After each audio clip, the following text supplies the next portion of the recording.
রাজকোটের এই রাজা তার রানীকে অনেক দেখতে পারত। তো তার তো রাজা ছিল, তার জন্য তার অনেক শত্রু ছিল।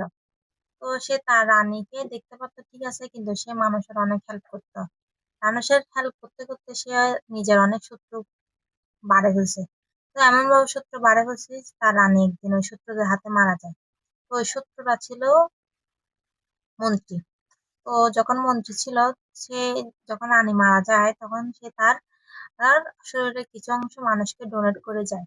তো ডোনেট করে যখন যায় তখন সে ডোনেট যাদেরকে করছে ওই শত্রু কি করে তাদের পিছা পড়ে যায়। এখন মুভির মধ্যে দেখা দেওয়া হচ্ছে আমাদের একটা বিমানের ছবি। বিমানের মধ্যে একটা ভিলেন আসে। ভিলেনটার নাম হচ্ছে, যে এখন দেখতে পাবেন যে এই ছেলেটাকে দেখতে পারবেন, এটার নাম হচ্ছে আর্জুন। সে হচ্ছে গল্পের মেইন ভিলেন। তো সে বিমানের মধ্যে যখন বসে তখন তার পাশে একটা মেয়ে দেখতে পায়। মেয়েটাকে দেখে সে বলে, আপনাকে কোথায় জানি দেখছি, আপনি মনে সেলিব্রিটি। ও বলতেছে, না আমি কোনো সেলিব্রিটি না। বলতেছে, আপনি কোনো গায়ক? বলতেছে, না। "তো আপনাকে কোথায় জানি দেখছি।" তো ছেলেটা ওর সাথে অনেক খারাপ ব্যবহার করতে শুরু করে, অনেক কিছু বলতে শুরু করে। তো তারপর কি করে, সে কোনো একটা প্রকারে মেয়েটার একটা ছবি ক্লিক করে নেয়। যখন ছবি ক্লিক করে নেয়, তো সে কি করে নেটে চার্জ মারতে থাকে। যখন নেটে চার্জ মারতে থাকে, সে তখন দেখে মেয়েটা অনলাইনে অনেক কাজ করতো। তখন সে বুঝতে পারছে যে এই মেয়েটা যখন কাজ করতো তাকে ব্ল্যাকমেল করবে তার কাজে দিয়ে। তো তার পাশে মেয়েটা ছেলে ছিল। তো মেয়েটা বলতেছে, আমি তখন করতাম, এখন আমি বলে আর করি না। আমি এখন হ্যাপিলি ম্যারেড। আমার হাজবেন্ড সব জেনে শুনেই আমাকে ম্যারেড করছে। তো বলতেছে, আপনার হাজবেন্ড ম্যারেড করছে, আপনার সবকিছু জেনে শুনে ম্যারেড করছে, এগুলো দেখে ম্যারেড করছে। যখন এরকম বলে ছেলেটা, তখন ছোট ছেলেটা, ওর ছেলেটা বলে যে আমি আপনার সাথে ভিডিও গেম খেলবো। তো বলে, আচ্ছা ঠিক আছে। তো ওই ছেলেটা বলে, তোমার ছেলেকে ভিডিও গুলো দেখাই দিব। কি করে ওকে ভয় লাগাতে শুরু করে দেয়। যখন ভয় লাগাতে শুরু করে দেয় তখন ওই ছেলেটি কি করে মেয়েটার পাশে এসে বসে। পাশে এসে বসে সে কি করে তার গায়ে আর ওর গায়ের মধ্যে একটা তাওয়াল দিয়ে দেয়।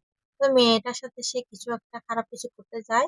যখন ওর এরকম করতে যায় তখন আমাদের গল্পের নায়ক সিকান্দার সেখানে হাজির। ওই ছেলেটাকে তো ধোলাই ধোলাই দিতে থাকে। আর সাথে ওই ছেলেটা ছিল মন্ত্রীর ছেলে। মন্ত্রী যেহেতু ছেলে ছিল, যখন ছেলে ছিল তার সাথে এনি টাইম বডিগার্ড থাকতো, কিন্তু আমাদের গল্পের সিকান্দার তাকেও ছাড়লো না, তাদেরকে মেরে ফেলে একটা অবস্থা। তো বিমানে যখন মারামারি হচ্ছিল, বিমানের পিছনে প্রবলেম দেখা যাচ্ছিল।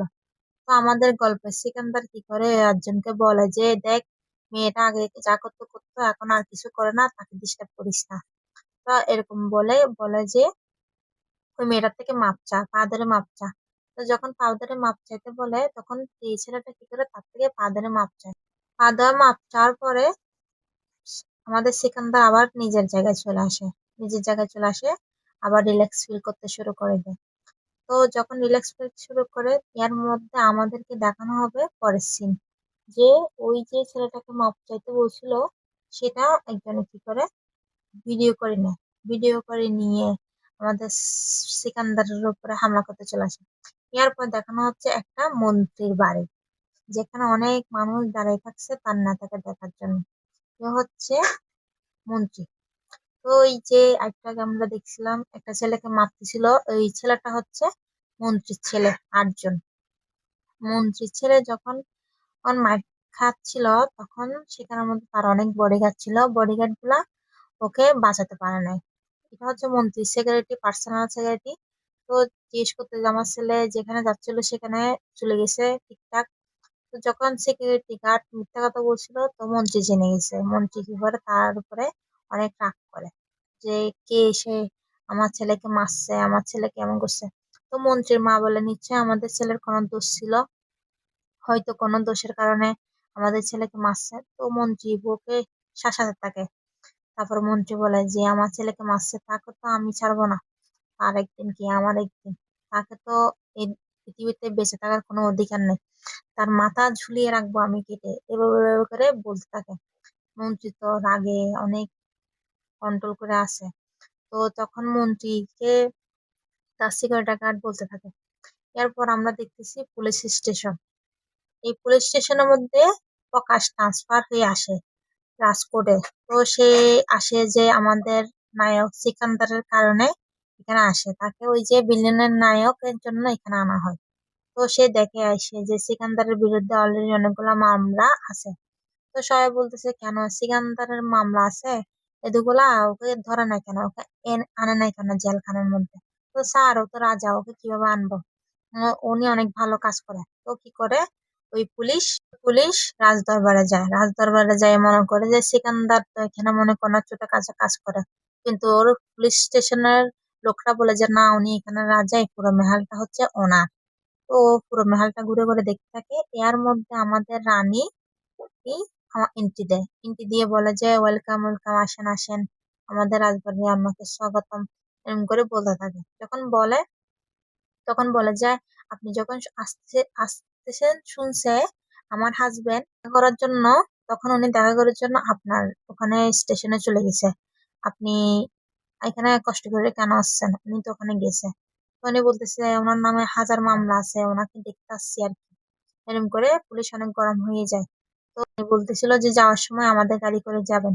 তো এখানে অনেকগুলা পাবলিক চলে আসে, কারণ রাজাকে তার জনগণ অনেক ভালোবাসতো। তো রাজার কিছু না হয় তার জন্য পাবলিক আসছে, আর পুলিশের গাড়ি ভাঙচুর করে এদিকে ও অনেক রাগ করে। তারপর পুলিশ স্টেশনে যাই দেখে যে সেখানে আমাদের সিকান্দার বসে থাকছে, অনেক বড় বড় অফিসাররাও বসে থাকছে সিকান্দারের সাথে। তো অফিসাররা বলে যে প্রকাশ, তুমি এই কি কাণ্ড, তুমি আসতে না না আসতে তুমি রাজা সাহেবের বাড়িতে চলে গেছো? বলে যে স্যার ওনার নামে অনেক মামলা আছে, উনি অনেক জনকে মারছে, মন্ত্রীর ছেলেকে মারছে। বলতেছে তাতে কি হয়েছে, এটাতে কোনো সমস্যা নাই। তারপর বড় অফিসাররা বলে স্যার আপনি এখন আসতে পারেন, আপনি এখন যেতে পারেন। তো সিকান্দার বলে আপনি একটা মন্ত্রীর ছেলেকে মারছেন, আপনাকে অবশ্যই আমি কাঠগড়ায় দাঁড়াবো। তো বলতেছে সঠিক কাজ করলে কাঠগড়ায় দাঁড়াতে হয় না।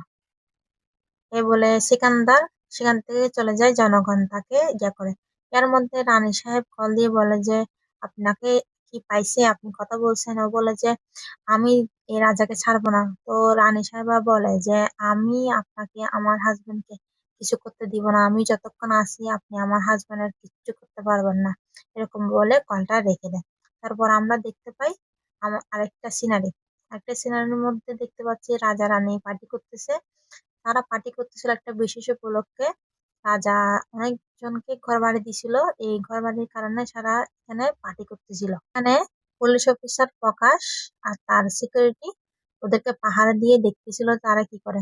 তো পুলিশ অফিসারের সিকিউরিটি বলে রাজা এখানে 300 হাজার ওদেরকে দান করেছে, হসপিটাল বানাইছে, মানুষের হেল্প করছে। তো পুলিশ বলে তাহলে ও সেখানে রাজা, তাহলে সে সবকিছু করে এখানে সবকিছুর জন্য না। পরে আমরা দেখতে পারি রাজমহলে একটা প্রোগ্রাম হচ্ছিল। তো রাজমহলের প্রোগ্রাম হতে হতে তো যখন পুলিশ অফিসার কি করে, রানীকে কল দেয়। রানীকে কল দিয়ে মিথ্যা কথা বলে যে আজকে রাজার উপরে একটা হামলা হবে। তো যখন হামলা হবে বলছে, কিন্তু এটা আসলে সত্যি কথা, এটা একটা প্ল্যানিং ছিল। তো রানী কি করে, রাজার সাথে যখন যাচ্ছিল, তো রাজার উপর হামলা হবে, সে তার সিকিউরিটি গার্ড গুলাকে বলতেছিল যে আমাদের উপর হামলা হবে, তোমরা অ্যালার্ট থাকিও। তো রানী কি করে, কথা বলতে বলতে রাজার সাথে সে কথা বলতে বলতে ঘুমিয়ে যায়। তো যখন ঘুমিয়ে যায়, আসলে সে ঘুমায় না, সে তার সিকিউরিটি গার্ড থেকে মেসেজ করে অ্যালার্ট করছিল। কিন্তু রাজা তার মারামারি করতে পারতো। তো রানী তার সিকিউরিটি গার্ড গুলোকে রাজার সামনে ঘুমের বাহানা ধরে, তো রানী ইনফরমেশন দেয়। তারপর রাজা মারামারি করে, এর মধ্যে তাদের সিকিউরিটি গার্ড চলে আসে ওই শত্রুতার সাথে মোকাবেলা করার জন্য। তো ওখানে দেখতেছে রাজার মানুষ অনেক আছে, সিকিউরিটি গার্ড অনেক। তো শত্রুরা ওদেরকে দেখে আর পালিয়ে যায়, বলে যে এখন তো আমাদের খবর আছে, তারা পালিয়ে যায়।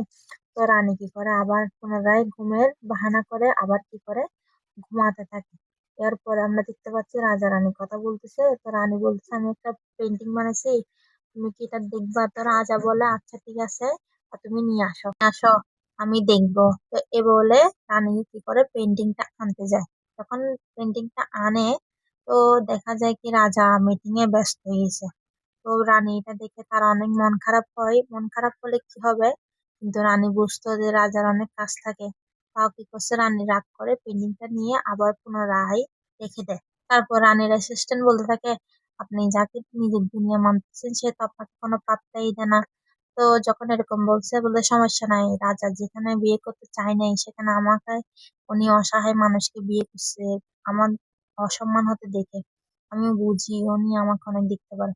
এরকম করে করে সে বলতে থাকে আর বোঝাতে থাকে। তো যে বলে যে আমরা বয়সের অনেক পার্থক্য হলো, আমাদের বয়সের মধ্যে অনেক মিল আছে, আমাদের কথার মধ্যে অনেক মিল আছে, এরকম করে সে তার মনের কথা শেয়ার করতে থাকে। গ্যাস স্টেশনও ভালো ছিল, সে বুঝতে পারতো রানীর ভালো মন্দ সবকিছু বুঝতো, এরকম বলে রানী হাসতে থাকে। তারপর আমরা দেখতে পাচ্ছি রানী আরো বলতেছে যে রাজা আমাকে বাঁচাইছে, আমাকে সম্মান করতেছে। তো রানীর সেবিকা অ্যাসিস্ট্যান্ট রাজার কাছে যায়, বলে যে কালকের দিন মনে আছে রাজা সাহেব? বলে, কালকের দিন কি? কাল তো বলে কি আপনি ভুলে গেছেন? কালকের দিন আপনি রানী সাহেবের সাথে প্রথমবার দেখা করছিলেন, প্রথমবার আপনাদের দেখা হয়েছিল। এটা শুনে রাজা অনেক খুশি হয় আর বলে, আচ্ছা ঠিক আছে, তাহলে আমাদের তো একটা পার্টি করা উচিত। তো দেখা যায় একটা নাইটে রানী আর রাজা পার্টি করতেছিল, এভাবে অনেক সুন্দর সময় কাটাচ্ছিল। তো রাজা রানীকে সারপ্রাইজ দেওয়ার জন্য অনেক বড় একটা আয়োজন করে। আর এখন আমরা দেখতে পাচ্ছি ওই যে আর্জুনের ভিলেনের বার্থডে পার্টি হচ্ছিল, সেখানে মন্ত্রী ছিল, তার ছেলেও ছিল। তো এভাবে বার্থডে পার্টি যখন সেলিব্রেট করতেছিল, হঠাৎ মধ্যে বার্থডে পার্টির মধ্যে একটা সবার মোবাইলে মেসেজ আসতে থাকে, সবাই হা করে মন্ত্রীদের দিকে তাকিয়ে থাকতে থাকে। এখানের মধ্যে একটা ভিডিও আসছে, ভিডিওটা হলো ওই যে আটজন বিমানের মধ্যে মেয়ে একটার সাথে বেয়াদবি করছে, যখন আমাদের নায়কের গল্প সিকান্দার তাকে মাপ চাইতে বলতেছিল ওই মেয়ের থেকে পা ধরে, তখন সেই ভিডিওটা ভাইরাল হয়ে যায়। তো ও বলে যে বাবা শেষ, আমরা তো শেষ, আমাদেরকে তো কেউ এখন সম্মান করবে না, কেউ ভয় পাবে না। তখন তার বাবা বলে, নিশ্চয়ই ভয় পাবে, কেন ভয় পাবে না? যখন সিকান্দারের মাথা কেটে এনে তিন রাস্তার মোড়ে দিয়ে দিব, তখন ভয় পাবে। এর মধ্যে আমরা দেখতে পাই রানী সাহেবা তার প্রেগনেন্সি টেস্ট করার পরে দেখা যায় পজিটিভ আছে, সে মা হাতে চলে যায়। এটা যখন সে তার রাজাকে বলতে যাবে, তখনই মধ্যে তখন অন্যজন তাকে ডেকে ডাকে। তো সে তার কথাটা আর বলতে পারে না। তো এটা দুঃখ নিয়ে সে দাঁড়ায় থাকে। তারপর রাজা দেখতে পায় আর এখানে একটা লোক আসছে, সে হচ্ছে তাদের কর্মচারী। সে কি করে একটা অসৎ ব্যক্তিকে তার টাকার লোভ দেখাইছে, তার জন্য সে কি করে বোমা বোমা কি করে ওই অসৎ লোকদেরকে দিয়ে দেয়। তো দিয়ে দিছে, এটার বড় কথা না, সে মাপ চাচ্ছে। এখন বলতেছে আমি যে দিয়ে দিছি, এটা তো সমস্যা হয়ে গেছে। এখন ওই যে গুজরাটের মধ্যে একটা যে ইয়ে হয়েছে, বোমা হামলা হয়েছে, এটা হয়তো আমাদের বোমা দিয়ে ওরা হয়তো এই কাজটা করছে। রাজা সাহেব আমরা কি করবো, আমার তো অনেক বড় ভুল হয়েছে, আমার কারণে তো অনেক মানুষ মারা গেছে। তো রাজা সাহেব কি করে, রাগ করে একটা থাপ্পড় মেরে দেয়, বলে যে কাদেরকে দিছস, কিভাবে দিছস, সবকিছু আমাকে ইনফরমেশন দেয়, এখনই সবকিছুর ব্যবস্থা নিব।